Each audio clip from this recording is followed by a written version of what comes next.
American പ്രസിഡന്റായ ട്രംപിന് യേശുക്രിസ്തു ആകുവാനായിട്ട് ഒരു മോഹം. ട്രംപ് ഈ മോഹത്തെ നമ്മളോട് അറിയിച്ചത് തൻ്റെ സോഷ്യൽ മീഡിയ പ്ലാറ്റ്ഫോമായ ട്രൂത്ത് സോഷ്യൽ എന്നുള്ള ആ ഒരു പ്ലാറ്റ്ഫോമിലൂടെയാണ്. യേശുവിനെ പോലെ ഒരു വെള്ള വസ്ത്രം ധരിച്ച് കഴുത്തിൽ ഒരു ചുവന്ന ഒരു ഷാള് ധരിച്ച് അദ്ദേഹത്തിൻ്റെ ഒരു കയ്യിൽ വെളിച്ചം, മറ്റൊരു കൈ എന്ന് പറയുന്നത് ഒരു രോഗിയുടെ മേൽ കൈവച്ചിരിക്കുകയാണ്. അദ്ദേഹത്തിൻ്റെ ചുറ്റിനും കുറേയേറെ പേര് വളരെ ആകാംക്ഷയോടുകൂടെ നോക്കി നിൽക്കുന്നുണ്ട്. അദ്ദേഹം നിൽക്കുന്നത് യേശു ക്രിസ്തുവിനെ പോലെയാണ്. എന്നാൽ പെട്ടെന്ന് തന്നെ അദ്ദേഹം ഈ ചിത്രം പിൻവലിക്കുകയും ഇതൊരു റെഡ് ക്രോസ് എന്ന് പറയുന്ന ഒരു സന്നദ്ധ സംഘടനയുടെ ഒരു പ്രതീകാത്മകമായ ഒരു ചിത്രമായി, ഒരു ഹീലിങ്ങിൻ്റെ ചിത്രമായി, താൻ ഒരു ഡോക്ടർ മാത്രമാണ് എന്ന് ആണ് താൻ ഉദ്ദേശിച്ചതെന്നും അദ്ദേഹം പറയുകയുണ്ടായി. എന്താണെങ്കിലും അദ്ദേഹം ഈ ചിത്രത്തെ പിൻവലിച്ചിരിക്കുകയാണ്. അദ്ദേഹം ഈ ചിത്രം പബ്ലിഷ് ചെയ്തതിനുള്ള ബന്ധത്തിൽ ലോകത്തിലെ അനേക ക്രൈസ്തവർ, പ്രത്യേകിച്ച് അമേരിക്കയിലുള്ള അനേക ക്രൈസ്തവ നേതാക്കന്മാർ അദ്ദേഹത്തിനെതിരെ തിരിയുകയും ഇത് പച്ചയായ ദൈവദൂഷണമാണെന്ന് അദ്ദേഹത്തോട് വളരെ ശക്തമായി അവരവരുടെ സോഷ്യൽ മീഡിയ പ്ലാറ്റ്ഫോമുകളിൽ നിന്നും അറിയിക്കുകയുമുണ്ടായി. വളരെ ശക്തമായ ജനവികാരം ഈ ഒരു ചിത്രത്തോടുള്ള ബന്ധത്തിൽ അമേരിക്കയിലുള്ള അനേക ക്രൈസ്തവരുടെ ഭാഗത്തു നിന്നും ഉണ്ടായതിനാൽ അദ്ദേഹം ഇതിനെ പിൻവലിച്ചു, ഡിലീറ്റ് ചെയ്തു. അദ്ദേഹം മാപ്പ് പറഞ്ഞു, തെറ്റിദ്ധരിച്ചതിൽ എല്ലാവരോടും ക്ഷമയും പറഞ്ഞു. അദ്ദേഹം ആ ചാപ്റ്റർ അങ്ങനെ അതിനെ ക്ലോസ് ചെയ്തു. ഏതായാലും ഈ ഒരു കാലഘട്ടത്തിൽ ഡൊണാൾഡ് ട്രംപ് എവിടെയെല്ലാം പോയി തലയിടുന്നു അവിടെയെല്ലാം ഒരു വിവാദം ഉണ്ടാക്കിക്കൊണ്ടാണ് അദ്ദേഹം പിന്മാറുന്നത്, അല്ലെങ്കിൽ അദ്ദേഹത്തിൻ്റെ സാന്നിധ്യം അറിയിക്കുന്നത്. ഞാനാണ് യേശു ക്രിസ്തു എന്ന് പറഞ്ഞുകൊണ്ട് ചരിത്രത്തിൽ അനേകർ പ്രത്യക്ഷപ്പെട്ടിട്ടുള്ളത് നമുക്ക് മനസ്സിലാക്കുവാനും വായിക്കുവാനും സാധ്യമാകുന്ന കാര്യമാണ്. ഓസ്ട്രേലിയക്കാരനായ അലൻ ജോൺ മില്ലർ, ഒരു ഡിവൈൻ ട്രൂത്ത് മൂവ്മെൻറ്റ് എന്ന് പറയുന്ന ഒരു മൂവ്മെൻറ്റിൻ്റെ സ്ഥാപകനായ അദ്ദേഹം താൻ യേശു ക്രിസ്തുവാണെന്ന് പറഞ്ഞുകൊണ്ട് മുന്നോട്ട് വരിക ഉണ്ടായി. അദ്ദേഹം ഒരു പഴയ യഹോവ സാക്ഷിക്കാരനായിരുന്നു. എന്നാൽ അദ്ദേഹത്തിന് വലിയ ഫോളോവേഴ്സാണുള്ളത്. യേശു ക്രിസ്തുവാണ് താനെന്ന് പ്രഖ്യാപിച്ച ഒരു പ്രമുഖനായ വ്യക്തിയാണ് അദ്ദേഹം. ബ്രസീലുകാരനായ ഒരു ഇൻട്രി ക്രിസ്റ്റോ, അദ്ദേഹം താൻ യേശുവാണെന്ന് പ്രഖ്യാപിച്ചിട്ടുണ്ട്. ഒരു സൈബീരിയക്കാരനായ വിസേറിയൻ എന്ന് പറയുന്ന ഒരു വ്യക്തിയും താൻ യേശുവാണെന്ന് പറഞ്ഞുകൊണ്ട് ഇതിനു മുമ്പ് പ്രത്യക്ഷപ്പെട്ടിട്ടുണ്ട്. ചൈനീസുകാരനായ ജി ഷാഭായും ഡേവിഡ് മില്ലർ എന്ന് പറയുന്ന ഒരു UK-കാരനുമൊക്കെ ഇതിനു മുമ്പ് തങ്ങളാണ് യേശു ക്രിസ്തു എന്ന് പറഞ്ഞുകൊണ്ട് മുന്നോട്ട് വന്ന ആത്മീയ നേതാക്കളാണ്. ഷെയ്ക്കേഴ്സ് എന്ന് പറയുന്ന ഒരു പ്രസ്ഥാനത്തിൻ്റെ അതിൻ്റെ ഒരു സ്ഥാപക നേതാവായിരുന്ന ഒരു വനിതയായിരുന്നു ആൻ ലീ എന്ന് പറയുന്ന ആ ഒരു സ്ത്രീയും താനാണ് യേശു ക്രിസ്തുവിൻ്റെ ഫീമെയിൽ വേർഷൻ എന്ന് പറഞ്ഞുകൊണ്ട് ആ ഒരു സ്ത്രീ മുന്നോട്ട് വന്നത് ചരിത്രത്തിലുള്ളതാണ്. അങ്ങനെ നമ്മൾ ചരിത്രം പഠിക്കുകയാണെങ്കിൽ യേശു ക്രിസ്തു ഈ ഭൂമിയിൽ വന്നതിന് ശേഷം തങ്ങളാണ് യേശു ക്രിസ്തു എന്ന് പറഞ്ഞുകൊണ്ട് അനേക ആത്മീയ നേതാക്കന്മാർ അവരുടെ ക്ലെയിമുകൾ, അവരുടെ അവകാശവാദങ്ങൾ ഉന്നയിച്ചത് നമുക്ക് ചരിത്രത്തിൽ നിന്ന് മനസ്സിലാക്കുവാൻ സാധ്യമായിത്തീരുന്ന കാര്യമാണ്. അതായത് ഒരു ആത്മീയമായ ശുശ്രൂഷ ചെയ്ത് ഇവർ തുടങ്ങുന്ന ഒരു ആത്മീയമായിട്ടുള്ള ഒരു വെളിച്ചം അവരുടെ മേൽ വരുന്നു. പെട്ടെന്ന് അവർക്ക് ലോകത്തെ മുഴുവനും രക്ഷിക്കണമെന്നുള്ള ആഗ്രഹമുണ്ടാകുന്നു. അല്ല, എന്തുകൊണ്ട് അവർക്ക് യേശുവായി കൂടാ എന്നുള്ളൊരു ചിന്തയുണ്ടാകുന്നു. ഒരുപക്ഷെ അവർ തന്നെ ചിന്തിക്കുകയാണ് അവരാണ് യേശു, കാരണം അവർ ചെയ്യുന്ന ഓരോ കാര്യങ്ങളിലും അത്ഭുതങ്ങളുണ്ട്, അവർ അമാനുഷികമായ കാര്യങ്ങൾ ചെയ്യുന്നു. പെട്ടെന്നൊരു ചിന്ത അവരുടെ ഉള്ളിലേക്ക് വരികയാണ്. അവരിലൂടെ ഒരു പ്രത്യേക ദൗത്യം ദൈവം നൽകിയിരിക്കുകയാണ്. ഒരാത്മീയമായിട്ടുള്ളൊരു അന്ധത വ്യാപരിച്ചതിന് ശേഷം അവർ മുന്നേറുകയാണ്. അവർ ഒരു വലിയ ഫോളോവേഴ്സിനെ സൃഷ്ടിക്കുകയാണ്. അവർ ഡേറ്റുകൾ പ്രഖ്യാപിക്കുന്നു. അവർ അമാനുഷികമായിട്ടുള്ള ഒത്തിരി അത്ഭുതങ്ങൾ ചെയ്യുന്നു. ഇതിനെ ഒരു മഷിഹ കോംപ്ലക്സ് എന്നാണ് വിളിക്കുന്നത്. ഇതൊരു മാനസിക രോഗമാണ്. ഇത് അനേകർക്ക് ഇതിനു മുമ്പ് ഉണ്ടായിട്ടുണ്ട്. ഇത് പരിപൂർണമായും ചികിത്സയിലൂടെ ഭേദമാകുമോ എന്നറിയില്ല. എന്നാൽ പിശാചിൻ്റെ കളിയും കൂടെ ഇതിൻ്റെ ഇടയിലാകുന്ന സമയത്ത് തീർച്ചയായും ഇതൊരു കോംപ്ലക്സ് തന്നെയാണ്, ഇതൊരു മാനസിക രോഗം തന്നെയാണ്. ഇത് അന്ത്യകാലത്ത് വന്നിരിക്കുന്ന നമ്മെ സംബന്ധിച്ചിടത്തോളം ഇത് വളരെ പ്രധാനമായും നമ്മൾ ഫേസ് ചെയ്യുന്ന ഒരു യാഥാർത്ഥ്യം കൂടിയാണ്. അന്ത്യകാല ലക്ഷണങ്ങളിൽ വളരെ പ്രധാനപ്പെട്ട ഒരു കാര്യവും തന്നെയാണ്. നമ്മുടെ കർത്താവായ യേശു ക്രിസ്തു തൻ്റെ ശിഷ്യന്മാരുമായി ഒരു മലയിലിരിക്കുന്ന സമയത്ത് അവർ പോയി യേശു ക്രിസ്തുവിനോട് ചോദിച്ചു, കാല അവസാനത്തിൻ്റെയും ലോകാവസാനത്തിൻ്റെയും അടയാളങ്ങൾ എന്തൊക്കെയാണെന്ന് പറഞ്ഞ സമയത്ത് യേശു ക്രിസ്തു ആദ്യമേ പറഞ്ഞ അടയാളം എന്ന് പറയുന്നത് അനേകർ എൻ്റെ നാമത്തിൽ വരും എന്നുള്ളതാണ്. നമുക്ക് ആ വേദഭാഗം ഒന്ന് വായിക്കാം. മത്തായിയുടെ സുവിശേഷം 24-ാം അധ്യായം അതിൻ്റെ 3-ാമത്തെ വാക്യം. അത് ഇങ്ങനെയാണ് പറയുന്നത്: അവർ ഒരു മലയിലിരിക്കുമ്പോൾ ശിഷ്യന്മാർ തനിച്ച് അവൻ്റെ അടുക്കൽ വന്ന് അത് എപ്പോൾ സംഭവിക്കും എന്നും നിൻ്റെ വരവിനും ലോകാവസാനത്തിനും അടയാളം എന്ത് എന്ന് പറഞ്ഞു തരണം എന്നും അവനോട് അപേക്ഷിച്ചു. അതിന് യേശു ഉത്തരം പറഞ്ഞത്, ആരും നിങ്ങളെ തെറ്റിപ്പാതിരിപ്പാൻ സൂക്ഷിപ്പീൻ. ഞാൻ ക്രിസ്തു എന്ന് പറഞ്ഞ അനേകർ എൻ്റെ പേർ എടുത്തു വന്ന് പലരെയും തെറ്റിക്കും. ആദ്യത്തെ പ്രധാനപ്പെട്ട അടയാളമാണ് ഞാൻ ക്രിസ്തു ആണ് എന്ന് പറഞ്ഞുകൊണ്ട് അനേകർ എൻ്റെ പേർ എടുത്തു വന്ന് പലരെയും തെറ്റിക്കും. അന്ത്യകാലത്തുള്ള ബന്ധത്തിൽ, യേശു ക്രിസ്തുവിൻ്റെ മഹത്വ പ്രത്യക്ഷതയോടുള്ള ബന്ധത്തിൽ, ഈ ലോകത്തിൽ എല്ലാ കാര്യങ്ങളും നടക്കുന്ന സമയത്ത് യഹൂദൻ്റെ തളിർപ്പ് നടക്കുന്നു, യുദ്ധങ്ങൾ നടക്കുന്നു, ക്ഷാമങ്ങൾ, ഭൂകമ്പങ്ങൾ, അങ്ങനെയുള്ള എല്ലാ അടയാളങ്ങളും നടക്കുന്നതിൻ്റെ ഇടയിൽ ഏറ്റവും പ്രധാനമായും ഇവിടെയും നടക്കുന്ന ഒരു കാര്യമാണ്. താൻ ക്രിസ്തുവാണ് എന്ന് പറഞ്ഞുകൊണ്ട് അനേകർ വന്ന് തൻ്റെ സ്വന്തം മക്കളെ പോലും വഴിതെറ്റിക്കുന്ന ഒരു സ്വാധീന വലയം സൃഷ്ടിക്കുന്ന ഒരു കൂട്ടം ആൾക്കാർ ഉണ്ടാകുമെന്ന് യേശു ക്രിസ്തു വളരെ വ്യക്തമായി പറഞ്ഞിരിക്കുകയാണ്. അതുകൊണ്ട് ഇതൊരു അന്ത്യകാല ലക്ഷണങ്ങളിൽ പെടുത്താവുന്ന ഒരു കാര്യം തന്നെയാണ്. ഇവിടെ ഫോൾസ് ക്രൈസ്റ്റ്, കള്ളക്രിസ്തുക്കൾ, ഫോൾസ് പ്രോഫറ്റ്സ്, കള്ളപ്രവാചകന്മാർ, ഡിസെപ്ഷൻ, ചതിവ് എന്ന് പറയുന്ന വാക്കുകളാണ് അവിടെ ഉപയോഗിച്ചിട്ടുള്ളത്. ഇത് എന്ന് പറയുന്നത് ഒരു അന്ത്യകാല ലക്ഷണമാണ്. ഇവിടെ രണ്ട് വിഭാഗക്കാരാണുള്ളത്. ഒന്നെന്ന് പറയുന്നത് അവർ മശിഹയാണെന്ന് പറയുന്നവർ, അതായത് ഞാൻ യേശു ക്രിസ്തുവാണ്, യേശു ക്രിസ്തു എന്നിൽ അവതരിച്ചിരിക്കുകയാണ്, യേശു ക്രിസ്തുവിൻ്റെ ആ പേഴ്സണൽ ഒരു ഇമേജാണ് ഞാൻ എന്ന് പറഞ്ഞുകൊണ്ട് വരുന്ന ഒരു കൂട്ടം ആൾക്കാർ. അവരെ സംബന്ധിച്ചിടത്തോളം നമുക്കവരെ സ്യൂഡോ ക്രൈസ്റ്റ് എന്ന് വിളിക്കാം, അല്ലെങ്കിൽ സ്യൂഡോ മസിഹ, കള്ളക്രിസ്തുകൾ എന്നുള്ള പേരിലൊക്കെ വിളിക്കാം. അവർ ക്ലെയിം ചെയ്യുന്നത് ഞങ്ങൾ യേശുവാണ് എന്നുള്ള പേരിലാണ്. അതെ, യേശു ക്രിസ്തു എൻ്റെ രൂപത്തിലൂടെ വന്നിരിക്കുകയാണ്, ഞാനാണ് ആ യേശു എന്ന് പറഞ്ഞുകൊണ്ട് വരുന്ന ഒരു കൂട്ടം ആൾക്കാർ. രണ്ടാമത്തെ ആൾക്കാരെന്ന് പറയുന്നത്, അല്ല രണ്ടാമത്തെ വിഭാഗം എന്ന് പറയുന്നത് മിസ്ലീഡിങ് റെപ്രസെൻറ്റേറ്റീവ്സ് ആണ്. അതായത് അവർ യേശു ക്രിസ്തുവിൻ്റെ ദാസന്മാരാണ് എന്ന് പറഞ്ഞുകൊണ്ട് അവർ നമ്മുടെ മുമ്പിൽ വരും. അവരെ സംബന്ധിച്ചിടത്തോളം അവർ വചനത്തെ വികലമായി അവർ പ്രസ്താവിക്കുകയും പ്രവചിക്കുകയും അതിനെ അവതരിപ്പിക്കുകയും ചെയ്യും. സത്യമായിട്ടുള്ള ദൈവവചനത്തെ മറച്ചു വെച്ചുകൊണ്ട് സത്യത്തോട് ചേർന്ന് നിൽക്കുന്ന മറ്റൊരു ദുരുപദേശം പറയുന്നവർ, മറ്റൊരു ഡോക്ട്രിൻ പ്രസൻറ്റ് ചെയ്യുന്നവർ, അവരെ സംബന്ധിച്ചിടത്തോളം അവർ ക്രിസ്തുവാണെന്ന് പറയുന്നില്ല, അവർ ക്രിസ്തുവിൻ്റെ ദാസന്മാരാണ് എന്ന് പറഞ്ഞുകൊണ്ട് തെറ്റിദ്ധരിപ്പിക്കുന്ന ഒരു കൂട്ടരാണെന്ന് അവരുടെ ഉപദേശത്തിലൂടെ ആയിരിക്കും അത് സ്ഥാപിക്കുന്നതെന്നും ദൈവത്തിൻ്റെ വചനം നമ്മളോട് പറയുന്നുണ്ട്. അവർ വരുന്നത് യേശു ക്രിസ്തുവിൻ്റെ നാമത്തിലാണ്. ആദ്യത്തെ ആൾക്കാരെന്ന് പറയുന്നത് അവർ യേശു ക്രിസ്തു ആണ് എന്ന് പറഞ്ഞുകൊണ്ട് വരുന്നു. അടുത്ത ഗ്രൂപ്പ് ഓഫ് പീപ്പിൾ എന്ന് പറയുന്നത് യേശു ക്രിസ്തുവിൻ്റെ നാമത്തിൽ വരുന്നു, എന്നാൽ അവർ പറയുന്ന വചനം എന്ന് പറയുന്നത് വിശുദ്ധ വേദപുസ്തകമാണ് അവരുടെ കരങ്ങളിൽ ഇരിക്കുന്നതെങ്കിലും അവർ ആ വചനത്തെ ദുരുപദേശത്തിലൂടെയും ദുർവ്യാഖ്യാനത്തിലൂടെയും അതിനെ വളച്ചൊടിച്ച് പ്രസൻറ്റ് ചെയ്യുവാൻ പ്രത്യേക കഴിവുള്ളവരാണ്. അങ്ങനെയുള്ളവരെ സൂക്ഷിക്കണമെന്നാണ് യേശു കർത്താവ് പറയുന്നത്.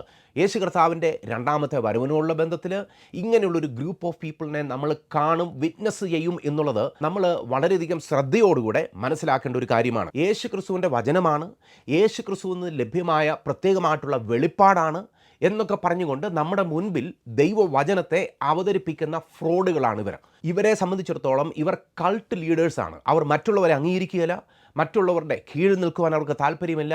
അവർ അവരുടെ തന്നെ സാമ്രാജ്യം പടുത്തുയർത്തുന്നു, അവരുടെ തന്നെ സിംഹാസനത്തിൽ അവർ ആസന്നസ്ഥനായിരിക്കുന്നു.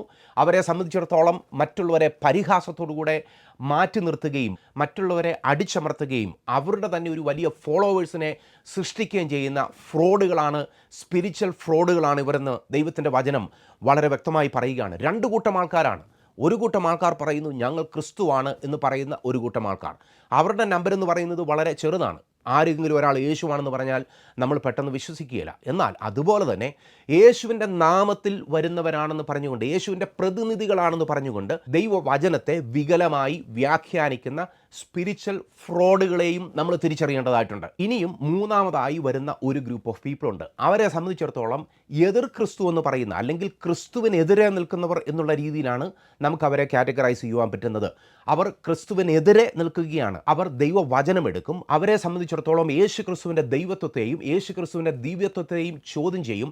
യേശു ക്രിസ്തു നമുക്ക് വേണ്ടി മരിച്ചു, യേശു ക്രിസ്തുവിൻ്റെ പാപ പരിഹാര ബലിയെ ഒന്നുമില്ലാതാക്കി കളയുകയും അവർ പരിപൂർണമായും യേശു ക്രിസ്തുവിൻ്റെ പേഴ്സൺ ആൻഡ് വർക്കിനെ, യേശു ക്രിസ്തുവിൻ്റെ വ്യക്തിത്വത്തെയും യേശു കർത്താവിൻ്റെ ശുശ്രൂഷയെയും ചോദ്യം ചെയ്ത് പരിപൂർണമായും വികലമായി അതിനെ വ്യാഖ്യാനിക്കുന്ന ഒരു കൂട്ടം ആൾക്കാരുണ്ട്. അവരും ക്രിസ്തുവിൻ്റെ പേരുള്ളവരാണ്. അവരെ സംബന്ധിച്ചിടത്തോളം എതിർ ക്രിസ്തു എന്നുള്ള പേരിലാണ് അറിയപ്പെടുന്നത്. എതിർ ക്രിസ്തുവിൻ്റെ ആത്മാവെന്ന് പറയുന്നത് 1-ാമത്തെ നൂറ്റാണ്ട് മുതൽ വ്യാപരിച്ചുകൊണ്ടിരിക്കുന്ന ഒരു ആത്മാവ് തന്നെയാണ്. കള്ളക്രിസ്തുക്കളുടെ ആത്മാക്കൾ എന്ന് പറയുന്നതും 1-ാമത്തെ നൂറ്റാണ്ട് മുതൽ വ്യാപരിച്ചുകൊണ്ടിരിക്കുന്ന ഒരു ആത്മാവാണ്. കൾട്ട് ലീഡേഴ്സിൻ്റെയും സ്പിരിച്വൽ ഫ്രോഡുകളുടെയും ആത്മാവ് 1-ാമത്തെ നൂറ്റാണ്ട് മുതൽ വ്യാപരിച്ചുകൊണ്ടിരിക്കുന്ന ആത്മാവ് തന്നെയാണ്. ഇത് മൂന്നും കൂടെ ഒരുമിച്ച് വന്ന് ഒരാളിൽ സമ്മേളിക്കും. അതാണ് എതിർ ക്രിസ്തു എന്ന് പറയുന്നത്. ആ എതിർ ക്രിസ്തു പരിപൂർണമായും യേശു ക്രിസ്തുവിന് എതിരെ ചിന്തിക്കുന്ന വ്യക്തിയായിരിക്കും. ആ വ്യക്തിയുടെ പ്രത്യക്ഷപ്പെടലാണ് ഏറ്റവും പ്രധാന സംഭവമായി നമ്മൾ വാച്ച് ഔട്ട് ചെയ്യേണ്ട ആ സംഭവം എന്ന് പറയുന്നത്. എന്നാൽ എതിർ ക്രിസ്തു വരുന്നതിന് മുമ്പ്, ഒരു വ്യക്തിയായി വരുന്നതിന് മുമ്പ് തന്നെ എതിർ ക്രിസ്തുവിൻ്റെ ആത്മാവ് വ്യാപരിക്കുന്നവർ ഈ ഭൂമിയിൽ ഉണ്ടായിരിക്കും എന്ന് വളരെ വ്യക്തമായി നമുക്ക് മനസ്സിലാകുന്ന കാര്യമാണ്. എതിർ ക്രിസ്തുവിൻ്റെ ആത്മാവിൻ്റെ പ്രവർത്തന രീതിയെക്കുറിച്ച് തെസ്സലോനിക്കർക്കെഴുതിയ 2-ാം ലേഖനം 2-ാം അധ്യായം അതിൻ്റെ 7 മുതലുള്ള വാക്യങ്ങളിൽ വളരെ വ്യക്തമായി അവതരിപ്പിച്ചിട്ടുള്ള കാര്യമാണ്. അധർമ്മത്തിൻ്റെ മർമ്മം ഇപ്പോഴേ വ്യാപരിക്കുന്നുണ്ട്. ഇതുവരെ തടുക്കുന്നവൻ വഴിയിൽ നിന്ന് നീങ്ങിപ്പോകുക മാത്രം വേണം. അപ്പോൾ അധർമ്മമൂർത്തി വെളിപ്പെട്ടു വരും. അവനെ കർത്താവായ യേശു ക്രിസ്തു തൻ്റെ വായിലെ ശ്വാസത്താൽ ഒടുക്കി തൻ്റെ പ്രത്യക്ഷയുടെ പ്രഭാവത്താൽ നശിപ്പിക്കും. അധർമ്മമൂർത്തിയുടെ പ്രത്യക്ഷത നശിച്ചു പോകുന്നവർക്ക് സാത്താൻ്റെ വ്യാപാര ശക്തിക്ക് ഒത്തവണ്ണം വ്യാജമായ സകല ശക്തിയോടും അടയാളങ്ങളോടും അത്ഭുതങ്ങളോടും അനീതിയുടെ സകല വഞ്ചനയോടും കൂടെ ആയിരിക്കും. അവർ രക്ഷിക്കപ്പെടുവാൻ തക്കവണ്ണം സത്യത്തെ സ്നേഹിച്ച് കൈക്കൊള്ളായികയാൽ തന്നെ അങ്ങനെ ഭവിക്കും. ദൈവം അവർക്ക് ബോഷ്ക്ക് വിശ്വസിക്കുമാറ് വ്യാജത്തിൻ്റെ വ്യാപാര ശക്തി അയക്കുന്നു. ഇവിടെ അധർമ്മമൂർത്തി, എതിർ ക്രിസ്തു, ആൻറ്റൈ ക്രൈസ്റ്റ്, ക്രിസ്തുവിന് എതിരെ നിൽക്കുന്ന എതിർ ക്രിസ്തുവിൻ്റെ വെളിപ്പാട് ഉണ്ടാകുന്നതിന് മുൻപ് ആ വെളിപ്പാടെന്ന് പറയുന്നത് സകല അനീതിയോടുകൂടി ആയിരിക്കും, സകല അത്ഭുതങ്ങളോടും അടയാളങ്ങളോടും കൂടി ആയിരിക്കും. എതിർ ക്രിസ്തു ഈ ഭൂമിയിൽ പ്രത്യക്ഷപ്പെടുന്ന സമയത്ത് യഥാർത്ഥ മശിഹയാണ് എന്ന് പറഞ്ഞുകൊണ്ട് എല്ലാവരും ഒരുപോലെ എതിർ ക്രിസ്തുവിനെ സ്വീകരിക്കുന്നതിന് വേണ്ടി അണിനിരക്കും. എല്ലാ ലോകരാജ്യങ്ങളും അണിനിരക്കുമെന്ന് ദൈവത്തിൻ്റെ വചനം പറയുന്നു. എന്തിന്?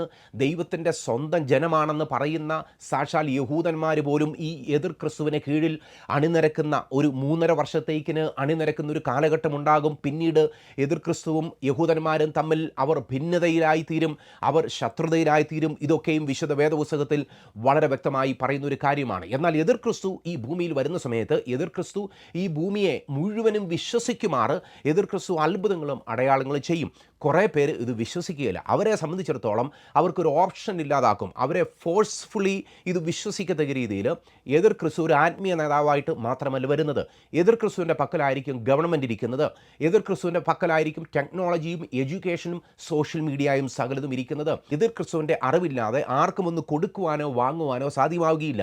ചുരുക്കം പറഞ്ഞാൽ ഈ ഭൂമിയിലെ ക്രയവിക്രയങ്ങളും മാർക്കറ്റും ഗവൺമെൻറ്റും മതവും ഭരണവും മുഴുവനും എതിർ ക്രിസ്തുവിൻ്റെ കയ്യിലായിരിക്കുന്നതിനാൽ എതിർ ക്രിസ്തുവിനെ സ്വാഭാവികമായും അംഗീകരിക്കുന്ന ഒരു കൂട്ടരുണ്ടാകും. അതുപോലെ തന്നെ എതിർ ക്രിസ്തുവിനെ അംഗീകരിക്കുവാൻ താല്പര്യമില്ലാത്തവരെ സംബന്ധിച്ചിടത്തോളം ഫോഴ്സ്ഫുള്ളി അവർ സമ്മർദ്ദത്താൽ അവർ എതിർ ക്രിസ്തുവിനെ അംഗീകരിക്കേണ്ടതായി വരും എന്നുള്ളത് തന്നെയാണ് വിശുദ്ധ വേദപുസ്തകം നമ്മളോട് പറയുന്നത്. ഇതിൻ്റെ എല്ലാം നടുവിൽ ഒരു കൂട്ടം ആൾക്കാരുണ്ട്. അവരെ സംബന്ധിച്ചിടത്തോളം നല്ലവനും വിശ്വസനുമായ ദാസനെ, ദാസിയെ എന്ന് വിളി കേൾക്കുന്നവരാണ്. അവരെ സംബന്ധിച്ചിടത്തോളം അവർക്ക് വേണ്ടി മരിച്ച് ഉയർത്തെഴുന്നേറ്റ യേശു ക്രിസ്തുവിൽ പരിപൂർണമായും വിധേയപ്പെട്ട് ജീവിക്കുന്നവരാണ്. അവർ പരിപൂർണമായും യേശു ക്രിസ്തുവിൻ്റെ വാക്ക് കേട്ട് അവരുടെ ശുശ്രൂഷകൾ ചെയ്യുന്നവരാണ്.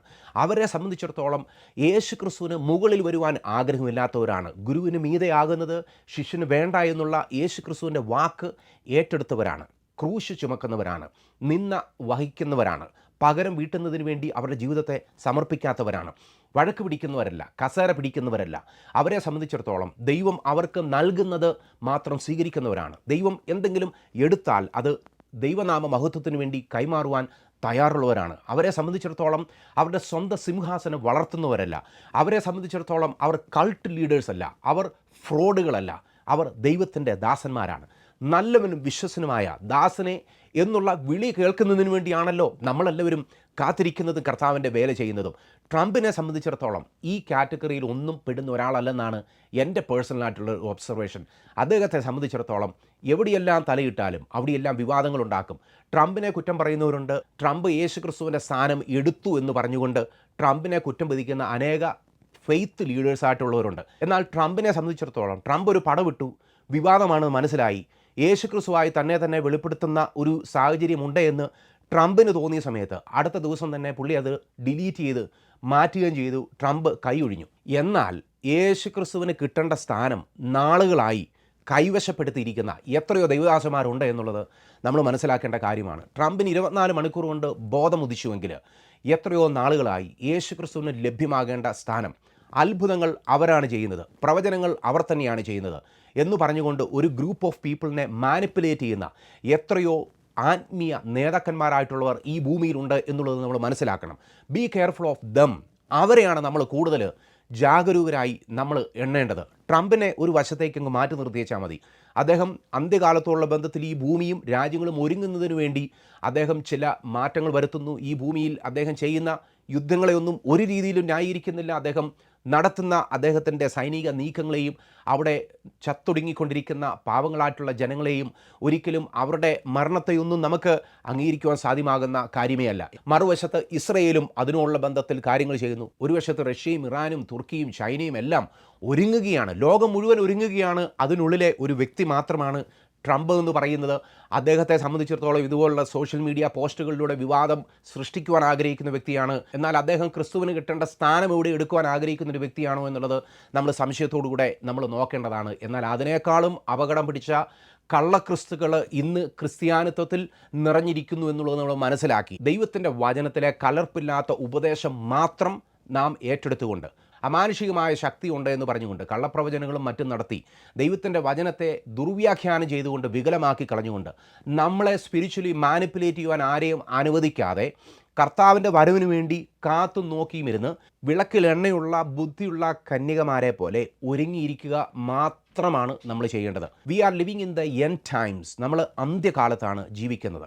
ഇവിടെ കള്ളക്രിസ്തുകളുണ്ടാകും, ക്രിസ്തുവിൻ്റെ കള്ള റെപ്രസെൻറ്റേറ്റീവ്സ് ഉണ്ടാകും, ഇവിടെ എതിർ ക്രിസ്തുക്കളുണ്ടാകും. എന്നാൽ ഇതിൽ നിന്നെല്ലാം മാറി ദൈവത്തിൻ്റെ നല്ലവനും വിശ്വസനുമായ ദാസിയെ എന്നുള്ള വിളിക്കു വേണ്ടി സ്വാർത്ഥതയില്ലാതെ ക്രൂശെടുത്തുകൊണ്ട് കർത്താവിൻ്റെ വേല ചെയ്യുവാൻ, കർത്താവിനെ പിൻപറ്റുവാൻ കർത്താവ് നമുക്ക് കൃപയും ബലവും നൽകുമാറാകട്ടെ എന്ന് ഞാൻ പ്രാർത്ഥിക്കുകയാണ്. ഇതുവരെ നിങ്ങളുടെ ജീവിതത്തിൽ യേശു ക്രിസ്തുവിനെ രക്ഷിതാവായി സ്വീകരിക്കാനുള്ള അവസരം ഉണ്ടായിട്ടില്ലെന്നുണ്ടെങ്കിൽ ഈ മെസ്സേജ് തീരുന്നതിന് മുമ്പ് യേശുവിനെ നിങ്ങളുടെ ഹൃദയത്തിൽ സ്വീകരിക്കുക. നിങ്ങൾക്ക് വേണ്ടി മരിച്ച് ഉയർത്തെഴുന്നേറ്റ യേശു കർത്താവ് നിങ്ങളുടെ ജീവിതത്തിൻ്റെ വാതിൽക്ക് വന്ന് മുട്ടുകയാണ്. നിങ്ങളുടെ ഹൃദയവാതിൽ തുറന്നു കൊടുത്താൽ യേശു നിങ്ങളുടെ ഉള്ളിൽ വരും. നിങ്ങളുടെ പാപത്തെ നീക്കി ദൈവത്തിൻ്റെ വിശുദ്ധ നിങ്ങളുടെ ആത്മാവിലേക്ക് പകരുവാൻ യേശു ക്രിസ്തു ഒരുക്കമാണ്. അതുകൊണ്ട് വിശ്വാസത്തോടു കൂടെ നിങ്ങളുടെ ഹൃദയത്തെയും ഇതിനോടുള്ള ബന്ധത്തിൽ തുറക്കുക. കർത്താവ് നിങ്ങളുടെ ഹൃദയത്തിൽ വസിക്കട്ടെ. ദൈവം നമ്മളെ സഹായിക്കുമാറാകട്ടെ.